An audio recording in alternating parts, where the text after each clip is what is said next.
જૂની અદાવતને કારણે એક યુવાન પર જીવલેણ હુમલો કરવામાં આવ્યો હોવાની ચોંકાવનારી ઘટના સામે આવી છે। જોકે નવસારી ટાઉન પોલીસે ઝડપી અને સતર્ક કામગીરી કરી ફિલ્મી ઢબે ત્રણેય આરોપીઓને હથિયાર સાથે ઝડપી પાડ્યા છે, જેના પગલે ગુનેગારોમાં ફફડાટ ફેલાયો છે।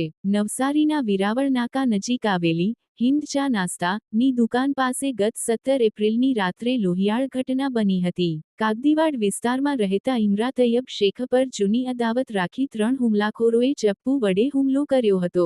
આસિફ ઉર્ફે ફ્રૂટ પઠાણ અને તેના સાગરીતોએ ઇમરા પર આડેધડ ઘા મારી તેને ગંભીર રીતે ઘાયલ કર્યો હતો।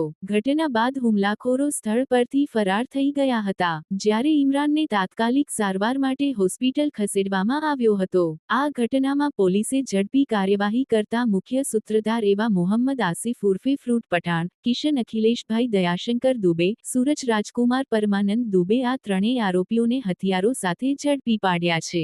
આસિફ અગાઉ એપીએમસી વિસ્તારમાં થયેલી મારામારીની ઘટનામાં પણ સંડોવાયેલો હોવાનું સામે આવ્યું છે।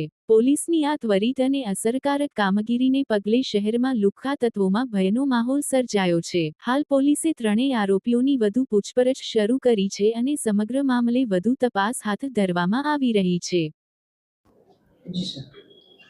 તારીખ 17/4/2026 રોજ રાત્રિના કલાક 1 વાગ્યાના સમયમાં વેરાવળ રિંગ રોડ પાસે આવેલ હિન્દ ચા નાસ્તાની દુકાન પાસે એક મારામારીનો બનાવ બનેલ હતો કે જેમાં ફરિયાદી તરીકે અનિલભાઈ ઉર્ફે અશ્વિન બોડી, ધંધો જીમ ટ્રેનર, રહે ઘર નંબર 36 ગાડાચાલ નવસારી, નાઓએ નવસારી ટાઉન પોલીસ સ્ટેશનમાં બીએનએસની કલમ 109(1)54 મુજબની ફરિયાદ આપેલી, જેમાં આરોપી તરીકે મોહમ્મદ આસિફ ફ્રૂટ ઉર્ફે સન ઓફ મોહમ્મદ જાફર અબ્દુલ ગફાર અને કિશનભાઈ સન ઓફ અખિલેશ દયાશંકર દુબે અને ત્રીજું છે સુરજભાઈ સન ઓફ રાજકુમાર પરમાનંદ દુબે નાઓ વિરુદ્ધમાં એક ફરિયાદ આપેલી હતી। જે ફરિયાદની હકીકત એવી છે કે તારીખ 17/4/2026 રાત્રિના સમયે આ જે ત્રણેય આરોપી છે અને ફરિયાદી અને જેને ઈજા થયેલ છે ઇમરાન તૈયબ શેખ, રહે મહિલા કોલેજની બાજુમાં,